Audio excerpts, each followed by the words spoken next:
This sounds fake, but it's one of the strangest true stories of World War II. American soldiers, German soldiers, fighting together against the Nazis inside a medieval castle, and it actually happened. It was April 1945. World War II in Europe was gasping its final breaths. Adolf Hitler had just taken his own life in his Berlin bunker.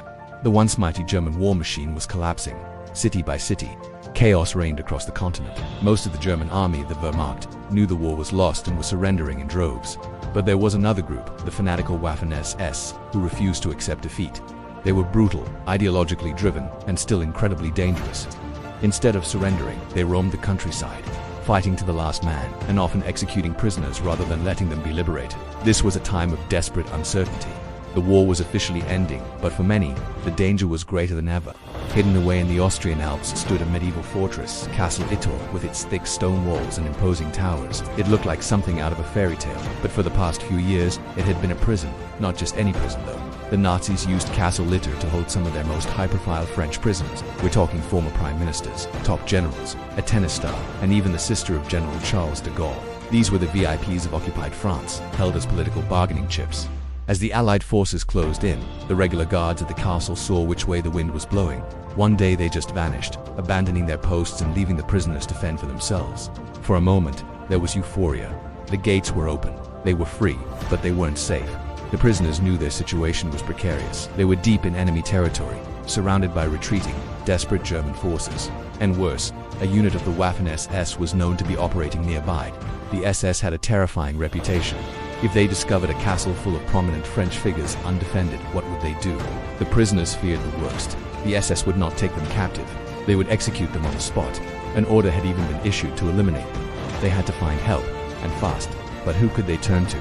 They had hours, maybe less. In a desperate move, one of the prisoners, the cook, rode a bicycle out of the castle in search of help. It was a mission that seemed utterly hopeless. Miles away, a small unit of the U.S. Army was rolling through the Austrian countryside. Captain John Jack Lee Jr. was in command of a handful of men and a single Sherman tank named Besotten Jenny. His unit was tired, undersupplied, and had already seen more than their fair share of fighting. When the messenger from the castle finally found them and explained the terrifying situation, Lee had a choice to make. His orders were to hold his position, not to go on some rogue rescue mission. Rescuing these prisoners would mean defying orders and putting his men in extreme danger. Yet, leaving them to be slaughtered by the SS was unthinkable. Lee made his decision. He and his men would go to the castle, but he knew they wouldn't survive alone. They were just too few, with too little ammunition. Would they be enough to hold off an entire SS company? This is where the story takes its most unbelievable turn. As Lee prepared his small force for the mission, another figure entered the picture. A German army major named Joseph Sepp Gangl. Gangl was not a Nazi ideologue. He was a career soldier who had grown to despise the SS and their brutality. He and his small group of German soldiers had already been aiding the local Austrian resistance. When he heard about the Americans and the plight of the French prisoners, he knew he had to act, risking execution for treason. He approached Captain Lee. Under a white flag, the German major offered his help. He and his men would fight alongside the Americans against the SS. Think about that moment. An American captain and a German major, who just days before were mortal enemies, shaking hands and agreeing to defend a medieval castle together. Former enemies became allies, united against a common foe. The impossible alliance was formed. German soldiers, American GIs, and the French prisoners themselves would defend Castle Itr side by side. Soon, the SS attacked. They arrived with overwhelming numbers, armed with machine guns, mortar, and anti-tank cannons. The defenders were a bizarre, motley crew, about a dozen Americans, a dozen Germans, and the French prisoners, some of whom were old politicians who hadn't held a rifle in decades. The battle raged for hours. The SS relentlessly assaulted the castle walls. The defenders fought back from the windows and ramparts, their ammunition dwindling with every passing minute. At one point, the SS scored a direct hit on the American Sherman tank, Besotten Jenny, destroying it and shaking the morale of the defenders. The fighting became desperate, a room-to-room struggle for survival inside the ancient stone fortress. In that chaos, something profound happened. They weren't fighting for countries anymore.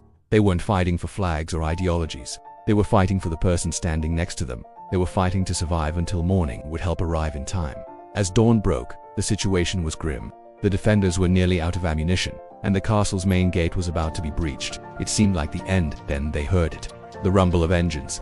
It wasn't the SS, it was a massive column of American tanks and infantry from the 142nd Infantry Regiment, arriving as reinforcements. They had received word of the desperate battle and had raced to the rescue. The sight of the American relief force sent the SS scattering into the nearby woods. The battle was over, the castle was secure, the French prisoners were finally, truly safe. There had been casualties. The German major, Joseph Gangle, was killed by a sniper while trying to move a former French prime minister out of harm's way. He died a hero, defending the very people he had once been ordered to guard. The Battle for Castle Itera was the only documented battle in World War II where American and German soldiers fought on the same side. It was a brief, strange, and heroic chapter at the very end of the largest conflict in human history. When we look back at World War II, it's easy to see it in simple terms of good versus evil, heroes versus villains, and for the most part, that's true. But history is always messier than that. The story of Castle Itera reminds us that, even in the darkest of times, human decency can shine through. It shows that lines can be blurred, and that courage and honor aren't defined by the uniform you wear. Sometimes, in the face of a greater evil, the enemy of your enemy is the man standing right next to you, fighting for the same cause. Thanks for watching. If you found this story as incredible as I did, consider subscribing for more hidden histories. See you next time.